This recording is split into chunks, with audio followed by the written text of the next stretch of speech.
A gente falou sobre não ter máscaras, né? A gente não pode ter máscaras na relação. Não pode haver entre o casal quartos escuros.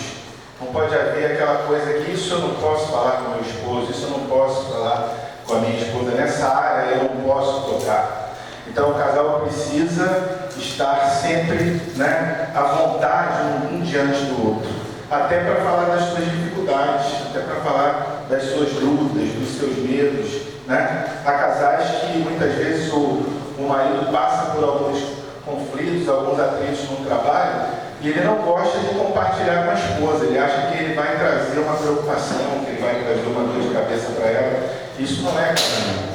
No casamento a gente precisa chegar, ao chegar no trabalho, a gente está encontrando dificuldade, a gente precisa compartilhar com a nossa companheira, porque às vezes ela vai trazer uma palavra, ela vai fazer uma oração, ela vai ver alguma coisa que você não está vendo, né? Às vezes você está no meio daquela circunstância, você não consegue achar uma saída. E muitas vezes nem compartilhar com a sua esposa ou com o seu marido, você vai viver isso. A gente falou também que o nosso esposo, nosso cônjuge, é o nosso melhor amigo, né? É onde a gente deve se expor de uma forma completa. E a gente tem que se preservar. Essa coisa de muita amizade fora do casamento entre homem e mulher não é de Deus, não procede. Porque toda vez que você desenvolve uma amizade com uma pessoa, você precisa se fazer transparente. E na medida que você se abre e se mostra, isso vai gerando, né, carências, a nossa afetividade vem à tona e a gente acaba se envolvendo. Ninguém é de ferro, nem homem, nem mulher. Então a gente precisa ter o cuidado de preservar, de proteger essa intimidade, essa unidade. Então eu queria falar um pouco agora sobre as áreas. A primeira área que a gente vai falar hoje um pouco é sobre a área sexual da intimidade. O sexo é algo muito importante na relação. O sexo, na verdade, é um termômetro da intimidade do casal. Não é normal que um casal não tenha vida sexual ativa. Há casais que ficam meses sem ter um encontro sexual. Isso nunca pode agradar o coração de Deus. Isso demonstra que o casal está com uma dificuldade na área da intimidade. O sexo foi feito para o casamento, né? E a gente sabe, a gente tem falado, até a última aula do nosso curso, Casamento de Verdade, foi sobre sexo. E a gente falava ali naquela aula, né, quem estava ali, os casais, que num casamento, numa relação sexual, só existem... Primeiro, a relação sexual é algo tremendamente espiritual. A gente pode imaginar que é apenas algo físico, mas não é. Porque na relação sexual, a gente vai ver hoje, existe uma série de coisas que acontecem numa relação sexual. Primeiro, que ela é espiritual. Só existem dois tipos de ação espiritual em volta de uma relação sexual. Se ela for no casamento, se ela for num manancial, se ela for, como a Bíblia fala, né, no leito sem mácula, ela vai ter a presença dos anjos. Agora, se o sexo acontecer fora do casamento, com certeza vai ter a presença de demônios. Não existe a possibilidade de não haver o mundo espiritual presente numa relação sexual. A gente precisa entender que sexo fora do casamento é maldição. Sexo no casamento é bênção de Deus, é presente de Deus. E os anjos do Senhor estão presentes. Muitas igrejas, e a igreja durante muitos anos, ela teve um tabu de não falar sobre sexo, como se sexo fosse feito somente para a procriação. Mas isso não é verdade. Quando a gente estuda a Bíblia profundamente, a gente vai ver no livro de Cantares que o Senhor fala abertamente sobre sexo na sua palavra. E fala do prazer sexual. Fala de você se deleitar, né? Fala do homem se deleitar no seio da sua amada, né? Vem falando dos cabelos, do rosto da mulher, descendo pelo corpo, vem descrevendo, né, a formosura do homem, a sua musculatura. Então a gente vê que Deus, na sua palavra, Ele se agrada da relação sexual. Deus está presente na relação sexual. E a relação sexual é o local onde o casal é exatamente igual. O apóstolo sempre falou isso aqui, né? Eu queria que a apóstola lesse para mim, que ela é minha ajudadora aqui, na leitura, 1 Coríntios 7,4. A gente vai falar sobre isso agora. 1 1 Coríntios 7,4 fala que homem e mulher na cama são iguais. Vamos ver por quê. A mulher não tem poder sobre o seu corpo, sobre o seu próprio corpo, e sim o marido, e também semelhantemente o marido não tem poder sobre o seu próprio corpo, e sim a mulher. Você vai ler depois o 3. Aqui diz claramente que o dono do corpo da mulher é o marido e o dono do corpo do marido é a esposa. E aqui há uma relação de total igualdade, né? Aqui não há a questão da unção de governo. Quando Deus lá em Gênesis diz que a mulher estaria, né? Ele seria por cabeça. Na cama, no relacionamento sexual, homem e mulher são iguais e um tem o poder sobre o corpo do outro, né? E no versículo 3 fala que homem e mulher eles não podem se privar um ao outro. Vamos ler, por favor. O marido conceda à esposa o que lhe é devido e também semelhantemente a mulher ao seu marido. Aqui está falando de sexo. O marido conceda à sua esposa o que é lhe devido e também semelhantemente a mulher. Quando o marido ele não procura a esposa para a relação sexual, ou quando a mulher não procura o marido, na verdade, essa relação é uma relação que existe uma coisa que a Bíblia abomina, que é o repúdio. O repúdio é rejeitar o outro.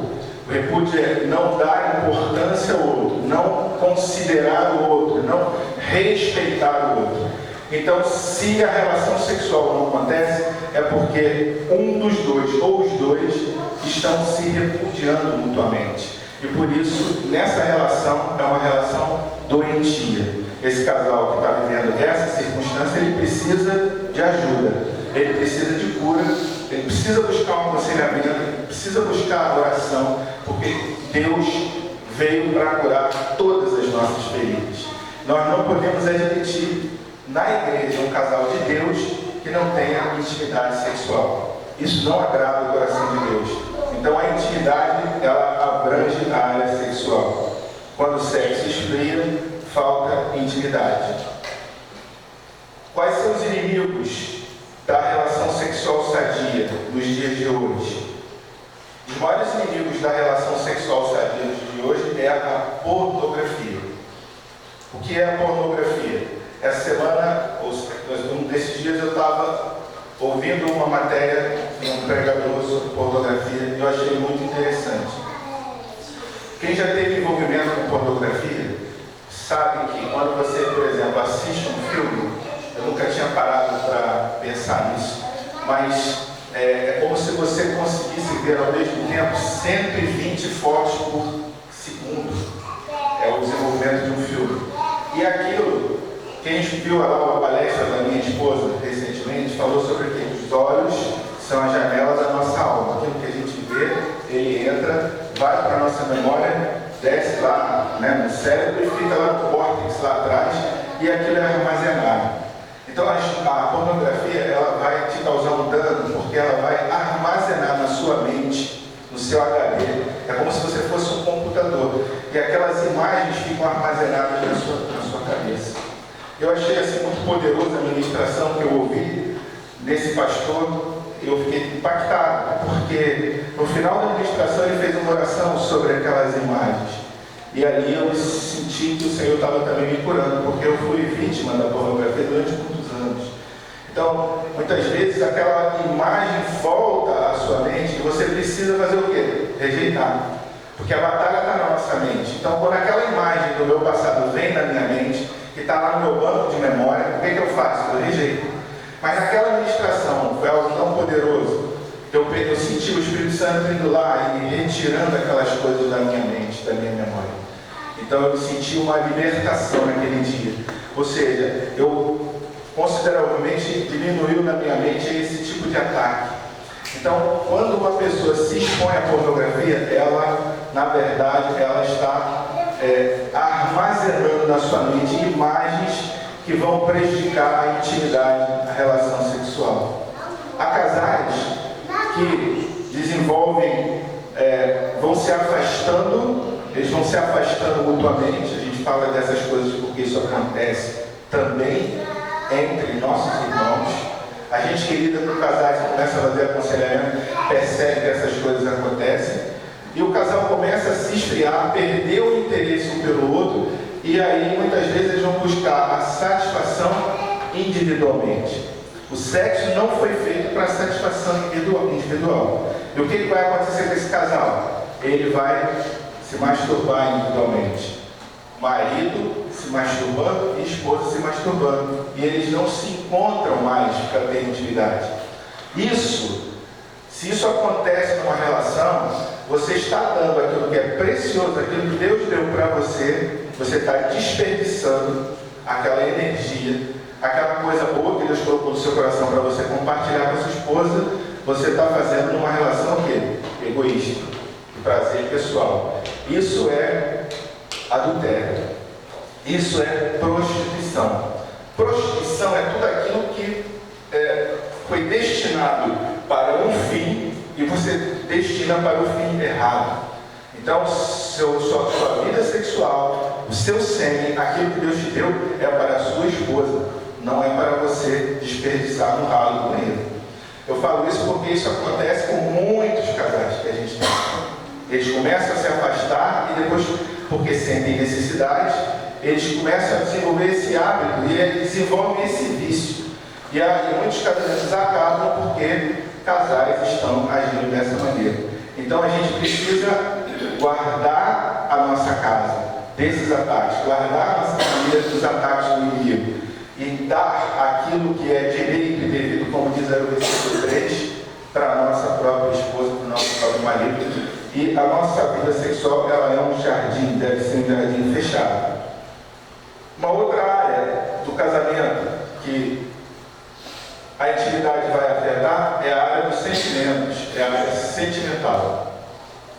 É os sentimentos. A área sentimental. Falar um pouquinho sobre a sentimental. A intimidade, ela vai produzir no casal um amor verdadeiro, um amor do tipo de Deus. Eu queria pedir a apóstola para abrir para mim.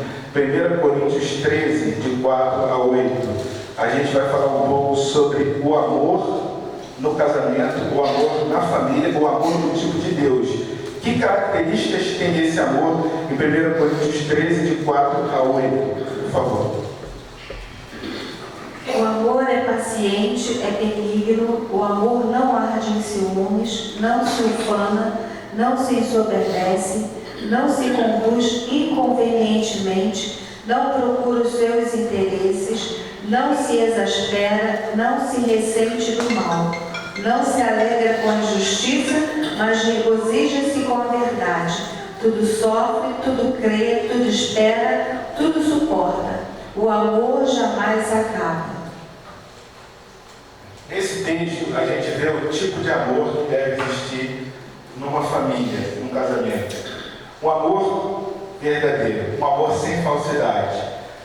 A base da nossa vida precisa ser a verdade. Não há nada, não deve haver nada que possa esconder um do outro.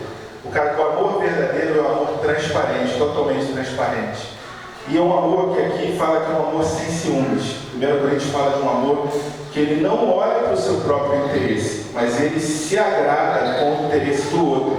Ou seja, você vive no seu pensamento, na sua dimensão, a sua alegria é alegrar o coração do seu cônjuge. Esse é o amor que tem que haver numa família. Você não tem que buscar o seu desejo, você vai buscar o desejo do outro, porque a alegria do outro é que vai te completar. É a satisfação do seu marido, a satisfação da sua esposa que vai trazer para você alegria. E a alegria plena é quando a gente semeia, né? A Bíblia diz que a gente semear, a gente vai colher. Quanto mais amor eu semeio na vida do meu filho, né? Do meu neto, da minha família, dos meus familiares, mais eu vou colher esse amor. Então esse amor é o que deve existir numa família. O amor verdadeiro, o amor sem ciúmes, o amor que procura sempre o interesse do outro. E principalmente, irmãos, o amor que pratica a justiça. Tudo que é justo, tudo que é puro, tudo que é bom, tudo que é louvável, isso é o que deve existir no nosso relacionamento. O amor do tipo de Deus é o amor que busca a verdadeira justiça. Não há injustiça não há justiça quando um, em detrimento do outro, vê apenas os seus interesses. A justiça de Deus, ela se estabelece quando eu vejo o interesse do outro, quando eu me alegro no outro. E um casamento onde um está constantemente semeando na vida do outro, é um casamento que não vai passar pelas agruras do divórcio. Não vai acontecer como a gente tem visto. De repente, um fala do divórcio. Casamento de 15, 16, 15 anos. A gente tem visto muitos casamentos acabarem depois de muitos anos juntos. Por quê? Porque não é cultivado esse tipo de amor de 1 Coríntios 15. Então, o verdadeiro amor ele deve envolver a intimidade, tem que trazer em si esse verdadeiro amor. Outro aspecto que deve a intimidade afetar na nossa vida é esse aspecto aqui, que a gente já falou um pouco disso, é dos sonhos, dos objetivos comuns. A unidade, ela vai trazer isso, Um casal precisa aprender a tomar decisões juntos, tomar decisões em família. Vou dar um exemplo. Meu filho está trabalhando numa empresa, há 2 anos agora, ele completou 2 anos. De repente, começou a aparecer uma série de possibilidades de trabalho. Meu filho chega na mesa, na hora do jantar: pai, está acontecendo isso, recebeu uma proposta de uma empresa tal, tem essa possibilidade, Pai, mãe, filho, família reunidos à mesa, em comunhão, discutem qual é o melhor. Poxa, filho, vamos orar juntos sobre isso. São várias possibilidades. Isso é família, isso é sonhos e objetivos comuns. Isso é tomar uma decisão, um consultando o outro. Porque a própria Bíblia diz que na multidão de conselhos há o quê? Sabedoria. Então, muitas vezes as possibilidades são muitas e você não consegue discernir qual é a melhor possibilidade. Você não tem uma bola de cristal, você tem o Espírito Santo. Então, orando a família junto, os 3, colocando em oração, o Senhor vai trazer a direção sobre aquela circunstância. Então, a família precisa estar junto à mesa para tomar as decisões, na hora de tomar as decisões. Quais são os inimigos disso hoje? Tem gente que chega em casa, a primeira coisa que faz, pega o prato de comida e vai para frente da televisão. Não tem tempo de ter comunhão com os filhos. Não tem tempo de ter comunhão com a esposa. Nem sabe o que está acontecendo na vida do filho, muitas vezes. Se o filho mudou de emprego, se o filho está indo bem na escola, se tirou uma nota ruim, se teve um problema com a professora. Você não sabe nada da vida do seu filho, da sua esposa, do seu marido. Isso não é família. Família é estar juntos. Família é passar tempo juntos. Tomar as decisões juntos. Juntos. Conversa, diálogo. Aspecto financeiro. Nesse aspecto de tomar decisões. Como gastar? O que gastar? Há pessoas que são tão independentes do outro no casamento que conseguem tomar uma decisão de fazer algo sem consultar o outro. Outro dia uma pessoa me contratou, me indicava uma pessoa que queria fazer uma casa lá na Barra da Chuva. Aí eu fui para uma reunião com essa pessoa que queria me contratar para ser o responsável técnico daquela obra. Aí beleza, eu cheguei para cair um projeto numa casa. Quando eu olhei, eu perguntei para o rapaz: fulano, tudo bem, está aqui o projeto e tal, eu vou te fazer um orçamento para fazer o acompanhamento técnico da obra, tem que botar lá a minha placa e tal, mas cadê a sua esposa? A sua esposa não vai participar? Não, minha mulher não decide nada lá em casa, não, é tudo comigo. Eu que... Falei, mas vem cá, o projeto, você... Não, o projeto... Ela não opinou em nada. Eu fiquei pensando, meu Deus, que casamento é esse? O cara decide fazer uma casa boa, uma casa boa. Ele vai colocar a mulher dele lá e a mulher não opinou em nada. Isso é casamento? Existe isso? Existe, irmãos. Isso existe. Tem pessoas que levam a vida completamente independente do outro. Eu estou falando de gente, às vezes, na igreja. A gente vê, às vezes, um casal que entra em conflito, por quê? o homem decide, já aconteceu comigo, que vendeu uma casa para uma pessoa, o cara ser casado, o cara comprar uma casa comigo, na época que eu trabalhava com construção de casa, e a mulher não sabe de nada. O homem decide comprar a casa, escolheu a casa, vai lá e compra. Sem haver uma conversa, sem haver uma troca. Então, na hora de decidir as coisas importantes, o casal precisa sentar, conversar, um ouvir a opinião do outro, né? Isso é louvável, isso é agradável, isso faz bem, né? É o senso de unidade, é o senso de sonhos e objetivos comuns, né? Tudo tem que ser feito em comum. Não é o seu dinheiro, o dinheiro dela, né? Nessa questão financeira, tem casais que chegam ao ponto de um emprestar o dinheiro para o outro. Eu tenho um amigo meu que tinha um caderninho, ele anotava o dinheiro que ele emprestava para a esposa. E pagava o juro de poupança. Não, eu vou te emprestar o dinheiro, mas você vai pagar juro de poupança. Entendeu? Outro dia um casal que eu estava tratando, o cara queria pagar a diária para poder a mulher ficar em casa. Eu falei, mas como é que é isso? Não, minha esposa é enfermeira, aí eu vou dar um dinheiro a ela, vou pagar a diária dela para ficar em casa comigo. Eu falei, gente, que loucura, que insanidade. Ela é sua esposa, você vai pagar ela para poder ficar com você? Gente, prestar dinheiro, anotar no caderno, essas coisas acontecem, mas não podem acontecer. Porque não existe o meu dinheiro, o seu dinheiro. No senso de unidade, é tudo em comum. O que é meu é seu, o que é seu é meu, né? Não há aquele que ganha mais que o outro. No casamento não existe isso, né? Deus olha para os dois como uma unidade. Quando Deus abençoa um casal, abençoa os dois, né? O ideal é que o casal tenha contas o quê? Conjuntas. Pode ser uma administração separada? Claro que pode. O casal pode. Às vezes um tem mais habilidade que o outro em administrar finanças, né? Tem mulher, tem mais facilidade, tem homem que tem mais facilidade. Então, se o casal percebe que o homem tem mais facilidade de administrar, deixa na mão dele. Mas há casais que pegam o dinheiro, depois quando recebe, entrega. Meu amor, está aqui. Eu estava até conversando outro dia, vou falar porque eu falei que eles iam dar testemunha aqui, a Heloísa e o Flávio. A Heloísa falou que no tempo que o marido estava desempregado, a Flávia, no tempo que o Luiz estava desempregado, ela pegava o dinheiro, o salário, e entregava 100% na mão dele. Não foi, Dalena? Ela estava falando com a gente. Ela entregava todo o salário da envelope para o marido. Por quê? O que ela estava fazendo? Primeiro, ela estava honrando o seu marido, né? Ela estava o quê? Ela estava fazendo o quê? Ela estava profetizando na vida dele. Que ela sabia que aquilo era um tempo que ia passar. E ela estava reconhecendo a autoridade dele como marido na casa. Ele estava passando por uma circunstância. Gente, eu achei aquilo maravilhoso, lindo. Agora, se você não tem a coragem de entregar o seu salário, o seu marido, ou vice-versa, aquele que tem mais capacidade, aquele que tem alguma coisa errada, precisa melhorar no seu relacionamento.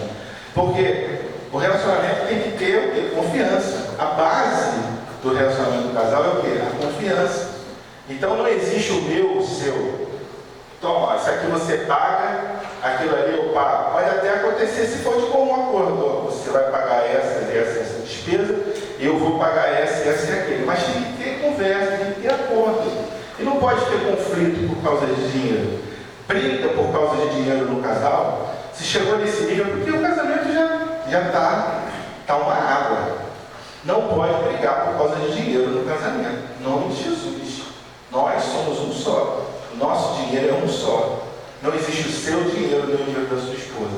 Existe o dinheiro do casal. Amém, irmãos? Aqui não tem esse tipo de problema não, né? Eu acho que eu vou começar a perguntar. Vou abrir assim para alguém igual. A gente precisa orar aí, pastor. Lá em casa o negócio está bem complicado.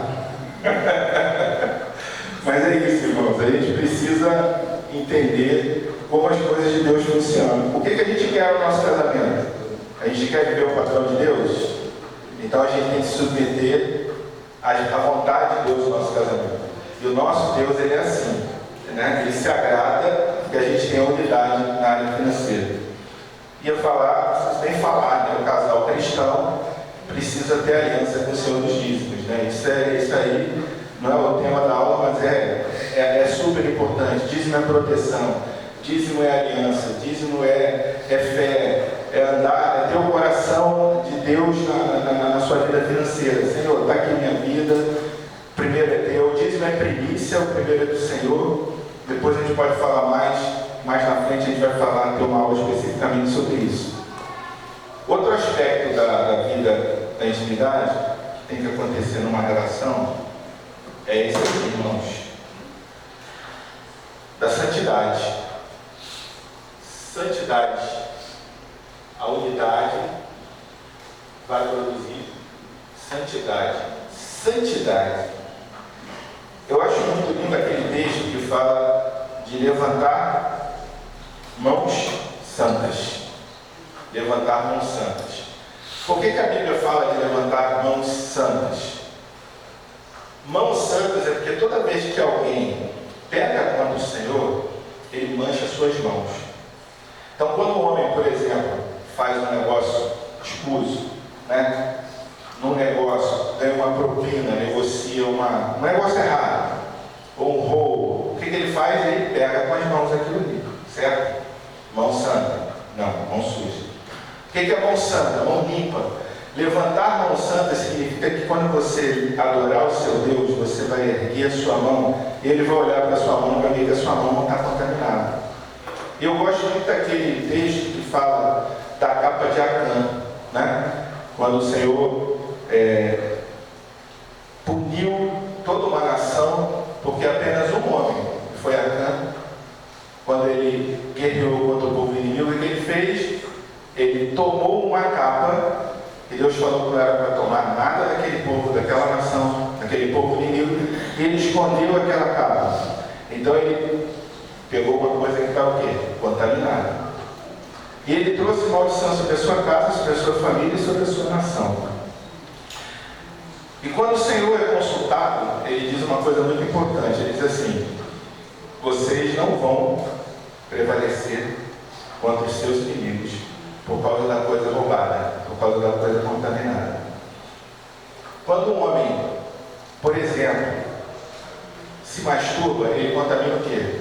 As suas mãos. Ele mancha as suas mãos com o sêmen, né? A mulher também faz isso quando faz isso sem o marido. Mancha as suas mãos. Depois vai chegar na igreja e vai levantar a mão santas. Se você pega alguma coisa aqui do seu trabalho, escondido, né? Uma coisa do seu patrão, tem gente que chega lá, trabalha, não tem nada demais não, eu vou levar aqui essa folha de A4, essa resma de papel, aqui tem muito, aqui no meu trabalho tem muito, então eu vou levar uma resma de papel para minha casa. O que você está fazendo, irmão? Você está contaminando a sua casa, você está manchando as suas mãos, e quando você levantar mãos para adorar o Senhor, você não vai levantar mãos santas, e Deus vai olhar para a sua mão e vai ver que a sua mão está contaminada. Então a palavra diz que a gente deve levantar mãos santas. Na família, no casamento, todos têm que ter mãos santas. Para quê? Para que a sua adoração, para que o seu louvor, ele consiga atingir os céus, para que o Senhor receba o que você está levantando, você vai levantar a mão santa. Então, se a sua mão não está contaminada, você tem que fazer, você tem que orar, confessar o seu pecado, se arrepender e aí levantar suas mãos santas ao Senhor. Então você precisa estar sempre fazendo um concerto com o Senhor para que a sua mão esteja santa diante dele. Então a santidade é algo que a unidade tem que trazer. Deus não habita na sujeira. Nosso Deus é santo e Ele diz na sua palavra: sede santos porque eu sou santo. Porque Ele é santo, Ele já me deu todas as condições para viver na dependência do Espírito Santo e andar em santidade. E consagrar a minha vida totalmente a Ele. Então, casamento, a unidade tem que atingir a santidade do casal. Coisas impuras, né? Pecado oculto. Vocês não vão prevalecer contra os seus inimigos por causa da coisa roubada. Quem são os nossos inimigos? A Bíblia diz que a nossa luta é contra o quê? Nossa luta não é contra carne, nem contra sangue. Nossa luta é contra os principados e potestades e os dominadores desse mundo tenebroso. Então, às vezes a pessoa está enfrentando uma luta achando que o patrão é o inimigo. Não é o patrão. Às vezes você acha que seu vizinho é o seu inimigo. Não é o seu vizinho. A sua luta é contra principados e potestades. Quem é o seu inimigo? De verdade, nosso inimigo são os demônios. E eles precisam estar longe da nossa vida. O que o demônio não consegue? Ficar no lugar onde tem santidade, no lugar onde tem incenso, no lugar onde tem vida santa. Os demônios não conseguem ficar. Eles não conseguem habitar em lugar limpo. A gente já viu na libertação, né? Quando o lugar está limpo, o demônio não fica, é igual o rato. Ele só chega no lugar que está sujo.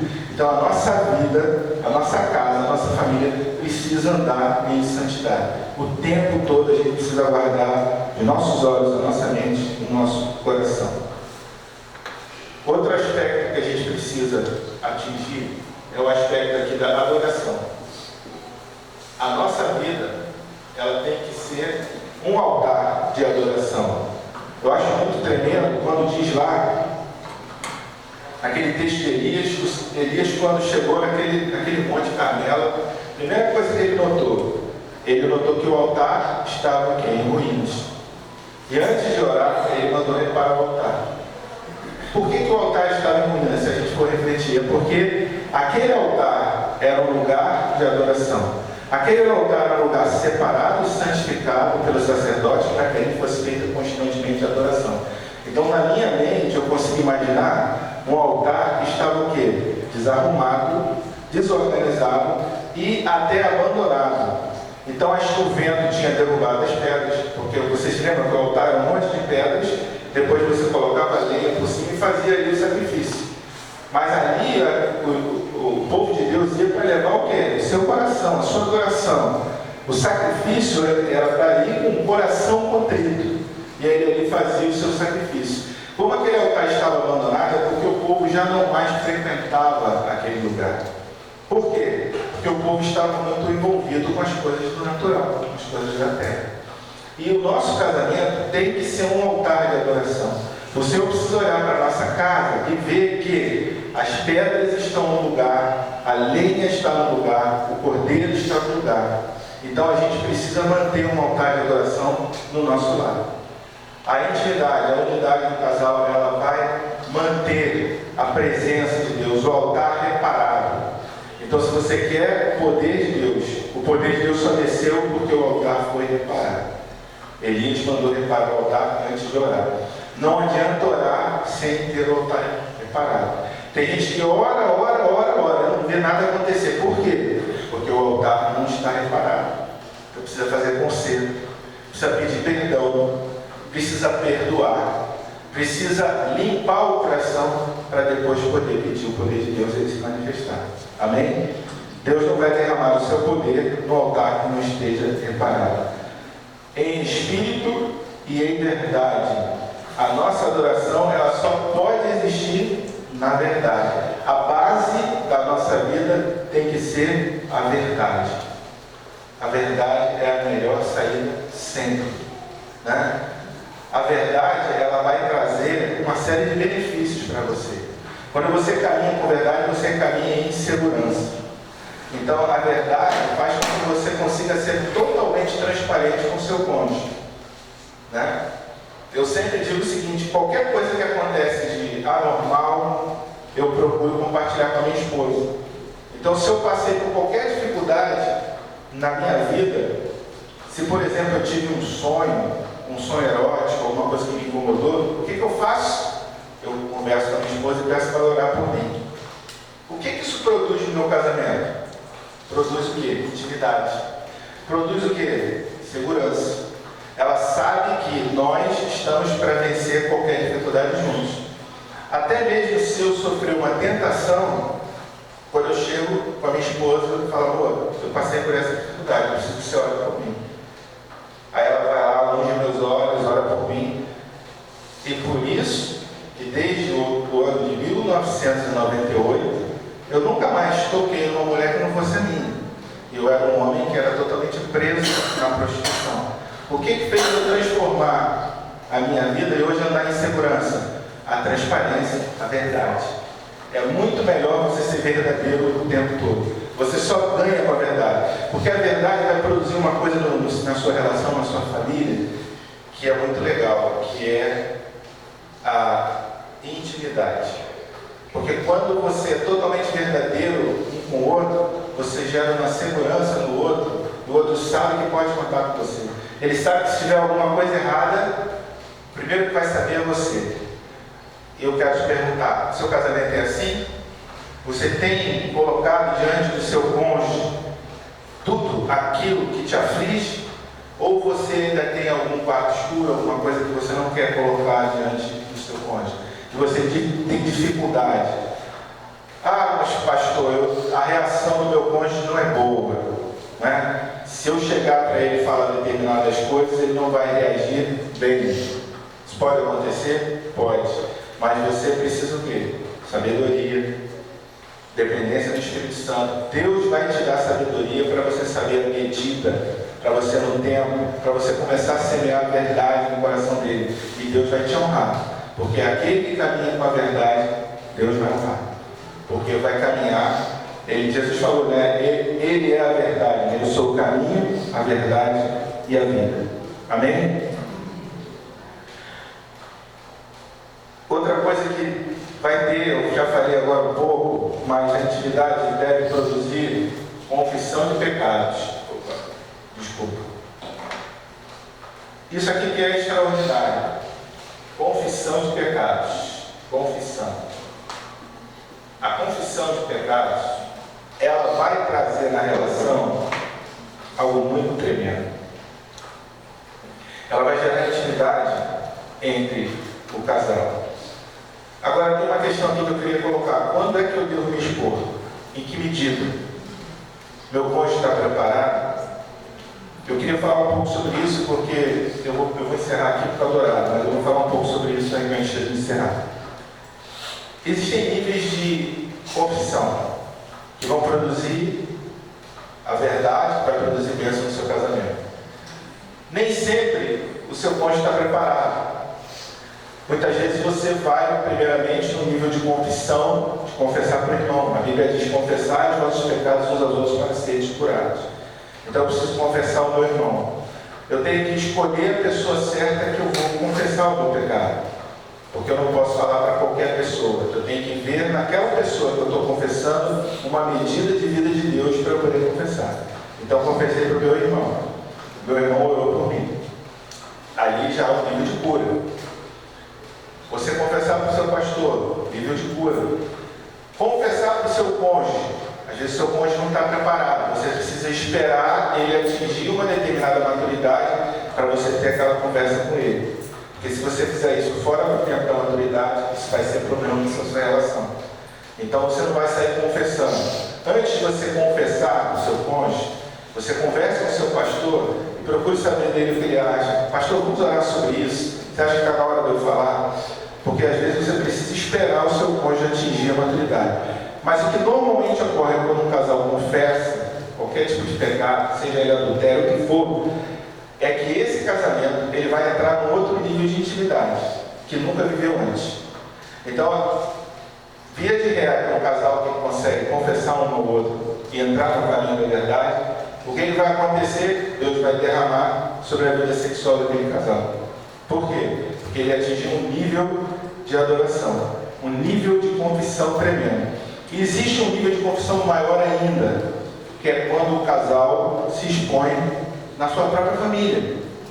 Isso aconteceu comigo. Eu fui vivendo todos os níveis de confissão. Minha esposa, pastor e tal. Teve um dia que o meu filho me procurou. Falou assim: pai, eu queria que você contasse a sua história para mim. Eu sentei com ele.